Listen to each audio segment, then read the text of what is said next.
Hoje eu queria falar de um assunto que não é muito comum dentro do meio evangélico, né? Que é a questão das finanças, né? Geralmente esse assunto é demonizado por alguns e supervalorizado por outros.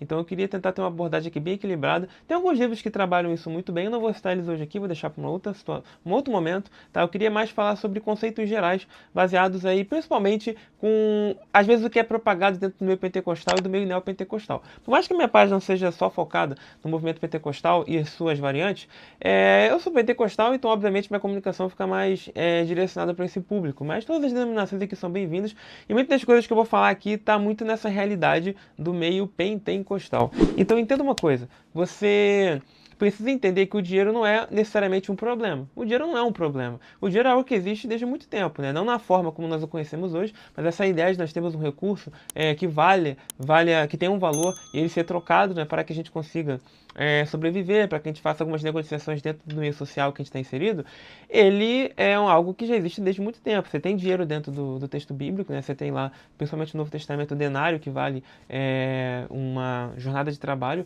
né?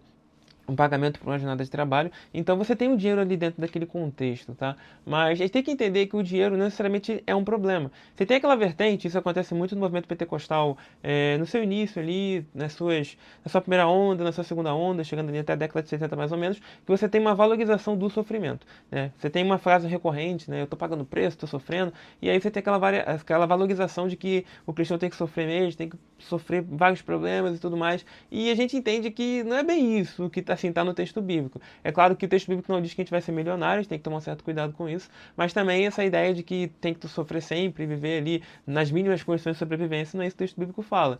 Aquele texto de 1 Timóteo capítulo 6 fala justamente do amor ao dinheiro, que é o grande problema. Tem uma frase do Hernandes Dias Lopes que eu acho muito interessante. Ele vai dizer que enquanto você é senhor do seu dinheiro, tá tudo bem. A partir do momento que o dinheiro vira o seu senhor, aí nós temos um problema, porque o dinheiro agora passa a mover a nossa vida. Isso não é algo legal. Quando a gente pensa no reino de Deus, né, o reino de Deus está atrelado justamente a uma motivação maior do que o dinheiro, uma motivação que busca transformar a vida do homem de uma forma grandiosa, tornando ele um ser semelhante a Jesus Cristo. Essa que é a grandiosidade da salvação em Cristo Jesus. E é isso que a gente tem que ter em mente. Então o dinheiro não é necessariamente um problema. Agora o amor a ele é um grande problema. Então se tudo que eu faço, todas as minhas motivações, até dentro da igreja, tudo que eu faço é motivado com fins financeiros, eu só vivo para isso, eu só penso nisso, então podemos dizer que nós temos um problema aí bem sério.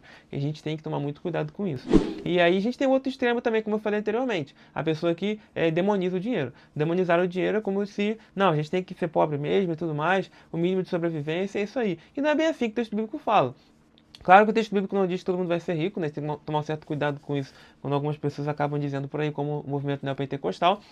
Mas Deus ele honra o nosso esforço, né? Quando nós esforçamos, batalhamos, lutamos, Deus ele verdadeiramente ali nos recompensa conforme ali o nosso esforço nas atividades. Então, a gente estudando, fazendo uma faculdade, tendo um bom emprego, a gente vai ser abençoado por Deus. E a gente também abençoa a obra de Deus assim. É que o dízimo ele é um ato de amor, né? O dízimo ele é uma forma ali da gente expressar a Deus essa gratidão e mostrar que a soberania de Deus também está no nosso salário, que a gente entende que 10% dele pertence a Deus.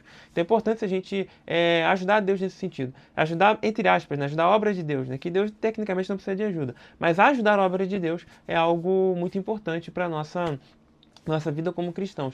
Então a gente tem que tomar um pouco de cuidado com esses extremos. Tanto o extremo de que o dinheiro ele é um demônio, né? Ou o dinheiro ele é tudo que eu preciso. Não é bem assim que a coisa funciona. A gente precisa buscar um equilíbrio, que a gente precisa sim buscar o dinheiro, mas ele não pode ser aquilo que move as nossas vidas. E entenda que a prosperidade dentro do texto bíblico ela existe. Você tem aí vários personagens do Antigo Testamento que eram bem ricos, né? Como o caso do Jó, como o caso do Abraão e outros afins. Você vai ter pessoas que têm muitas posses, mas isso era algo que eles não viviam para isso, né? Deus foi gracioso e permitiu que eles alcançassem isso. Cara, depois de muita dificuldade, muito sofrimento, muitas batalhas, eles conseguiram adquirir isso. E entenda que a prosperidade na Bíblia, ela é uma prosperidade que pensa no próximo. Ela não é uma prosperidade que você pensa só em você. Deus ele nos faz próximos para ajudar outras pessoas. Por isso que é importantíssimo a gente ajudar a nossa denominação. Claro que assim, o dízimo é algo muito importante. É claro que hoje, infelizmente, nós temos um problema, que o meio gospel, nós temos muita coisa errada acontecendo, muita coisa estranha. Então sempre quando você vai dar um dinheiro para alguma coisa do meio gospel, sempre fica alerta. Será que aquele dinheiro está sendo usado de forma honesta, de forma justa? Se sim, dê o seu dinheiro sem nenhum tipo de problema. Agora, se você detecta ali que tem algum problema, algo que dê indício de uma corrupção ou algo estranho, tire o seu dinheiro dali e aplique ele em outra coisa importante para a obra de Deus. A gente tem que ter sempre isso em mente, né? Isso é uma coisa importante também. Se eu sei que tem alguma coisa errada num lugar, eu fico injetando meu dinheiro ali dizendo que é a palavra de Deus, né? Eu estou sendo conivente com aquilo, né? Cuidado com esse tipo de postura também. Então entenda que isso é uma preocupação que o cristão ele tem que ter também. Ele tem que se preocupar com a questão financeira. Senão, né, a gente vai aí quebrar, né, e vai passar por um monte de luta. Então, a última dica que eu queria dar aqui para vocês, né, é um vídeo mais introdutório sobre a questão financeira, mas eu acho importante a gente trabalhar essa questão, que ela é muito importante. E uma última coisa importante que eu vejo que dentro do meio, principalmente no pentecostal, você não tem muita cultura de guardar dinheiro. Você não tem muito aquela cultura de você se proteger das crises e tudo mais. Você sai gastando mesmo, e não é bem assim que a coisa funciona. Até as igrejas mesmo, muitas vezes, elas adotam uma postura que é muito perigosa, né, que ela vai compra um terreno, às vezes se endivida e tem que construir o templo, e agora a igreja tem que ajudar. É meio que você já começa aquele templo no vermelho, você começa numa situação que não é o ideal, não é o mais interessante. O mais interessante é que a igreja não tenha dívida nenhuma e também os irmãos ali não fiquem se endividando. A gente tem às vezes uma dificuldade dentro do meio pentecostal, que é no culto de domingo ali é quase que às vezes um desfile de moda, né? Um quer ir com a roupa mais bonita que o outro, né? Quer aparecer mais que o outro, e isso é um pouco complicado, né? Porque às vezes a pessoa não tem condição de comprar aquilo, mas compra porque ela quer aparecer e tudo mais, e aí entra naquele questão que eu falei anteriormente, né? Você está deixando o dinheiro mover a sua vida, e não é assim. Não, né? Se você tem condição de comprar um bom terno, compre, Deus te abençoe, e tudo bem. Agora, se você vai se endividar para isso, né, você tem que tomar um certo cuidado. Você tem que sempre guardar um pouco do seu salário por mês. Você tem aquela parte que você dá para Deus, tem uns 10%, e tem que ter um 1% ali que você vai ter que investir em alguma coisa, seja na renda fixa, seja na renda variável e outras coisas afins, tá? Então é muito importante que vocês tenham isso em mente. Essa cultura de guardar dinheiro é pouco propagada no meio evangélico. Às vezes o pessoal pega algumas passagens equivocadas, como Eclesiastes, que fala que você tem que aproveitar a vida e tudo mais. Aproveitar a vida, mas com cuidado.